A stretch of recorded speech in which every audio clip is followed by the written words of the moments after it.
Serviço Público. Todos os dias os conselhos dos especialistas nas mais diversas áreas.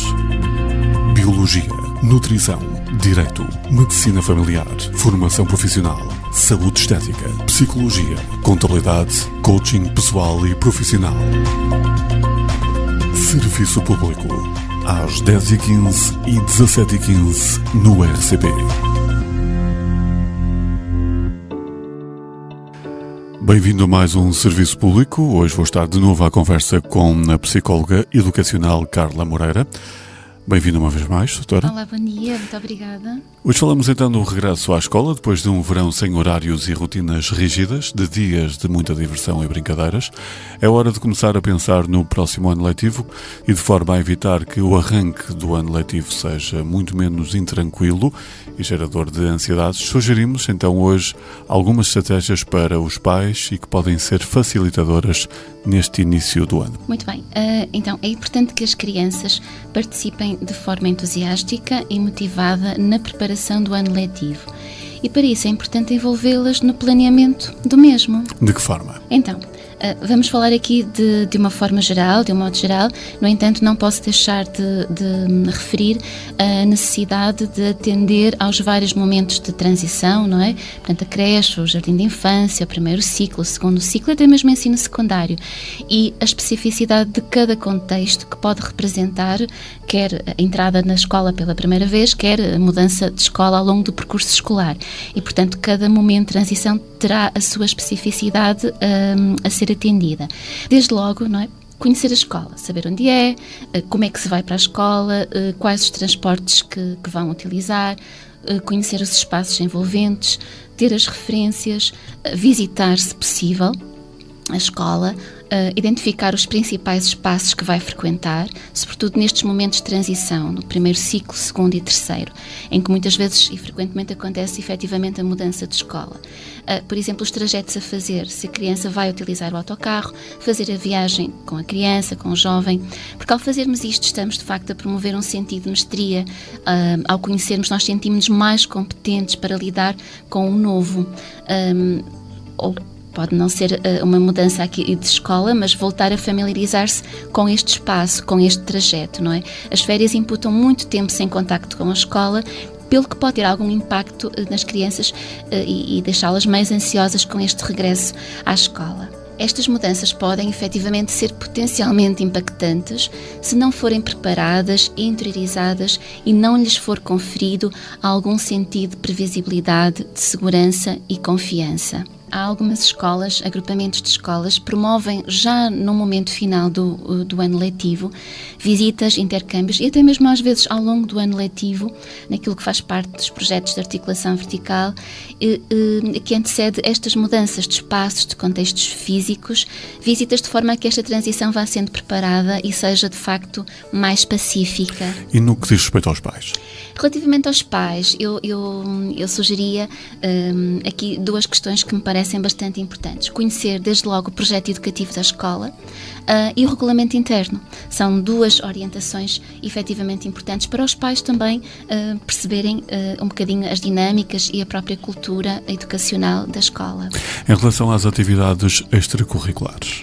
As atividades extracurriculares são de facto muito importantes, no entanto, desde logo não podemos cair também no excesso, não é? Mas eu sugeria privilegiar o desporto. A atividade física, enquanto promotora do bem-estar físico e psicológico, a disciplina, cumprimento de regras e aqui a recomendação dos desportos coletivos. Explorar e avaliar com a criança as atividades que melhor podem responder aos seus interesses, atender à especificidade da criança e àquilo que lhe pode ser efetivamente útil. Os mais velhinhos, além desta prática desportiva, sugerir, por exemplo, atividades na comunidade, voluntariado, que promovam o sentido de responsabilidade social, solidariedade. Mais uma vez, não sobrecarregar com atividades. Elaborar e planear a semana pode ser bastante útil. Elaborar mesmo o horário, ter uma imagem visual deste horário semanal, permite vermos de facto o tempo que a criança tem ocupado e o tempo livre, que também é importante ter tempo para não fazer nada. A organização dos materiais escolares também é igualmente importante. Sim, nesta fase, e já começamos a ter aqui nas livrarias, nas papelarias, já se começa a ver grande movimento relativamente a isto. Mas, mais uma vez, envolver a criança, fazer com ela uma lista de material que vai ser necessário, promover a reutilização dos materiais, dos cadernos, dos lápis, das canetas, de outros materiais, doar aquilo que já não vão utilizar, nomeadamente os livros de fichas. O sistema de manuais gratuitos é um bom exemplo desta prática. É claro que todas as crianças gostam de comprar coisas novas, é tudo muito apelativo, mas aproveitar também este momento para desenvolver na criança e na família o nosso papel e contributo para a sustentabilidade do meio ambiente, ir às lojas, papelarias e selecionar o que é que gostariam de comprar, fazer uma lista de material estritamente necessário, definir um orçamento e envolver a criança na gestão do mesmo. É também uma forma de promover competências financeiras e de poupança. E deve haver ou não um espaço de estudo para a criança? Sim, uma boa questão. Organizar o local de estudo em casa. Deve existir um espaço de estudo apropriado para a criança com todo o material que ela necessita. Um local silencioso, prazeroso, que agrada à criança. Pode ser no quarto, um recanto na casa, mas um espaço que traduza o momento de escola, de estudo. Aí deve guardar tudo aquilo que à escola diz respeito, não é? Estamos desde logo a promover este sentido de organização nos mais pequenos. Arrumar, guardar e simplificar são palavras-chave. As rotinas durante as férias mudam e no que ao sono diz respeito ainda mais, diria eu, há que retomá-las, digamos assim, agora no início do ano letivo. Sim, a questão das rotinas do sono é uma questão importante e que deve ser pensada 1-2 semanas antes do início das aulas, começar a implementar gradualmente horários de deitar, de dormir e acordar de forma a que progressivamente a criança comece a habituar-se aos horários e ritmos que depois já não vão ser os das férias, mas aqueles que habitualmente se praticam em tempo de aulas e de rotina de trabalho também. E no que diz respeito à gestão da utilização de tecnologias, os jogos? Isso é outra questão importante. Realmente, em tempo de férias, o tempo dedicado às tecnologias é, na generalidade, alargado, face ao modo também marcadamente tecnológico como nós vivemos as nossas vidas. Este ponto é muito importante.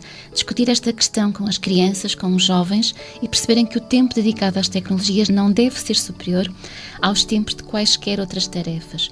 Incorporar as tecnologias no apoio ao estudo, nas atividades escolares, é uma forma responsável de promover comportamentos saudáveis da utilização das tecnologias. Por fim, eu voltava só a referir aqui a especificidade de cada momento de transição e, eventualmente, a necessidade de atender a respostas a estes momentos. Muito bem, o regresso à escola foi então o tema de hoje no Serviço Público, com a doutora Carla Moreira. Então, muito obrigada, bons recomeços e um bom ano letivo. Muito obrigado, até uma próxima oportunidade. Obrigada.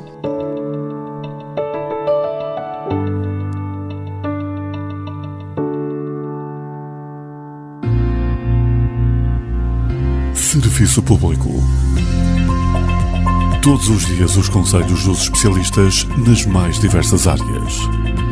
Biologia, nutrição, direito, medicina familiar, formação profissional, saúde estética, psicologia, contabilidade, coaching pessoal e profissional. Serviço Público, às 10h15 e 17h15 no RCP.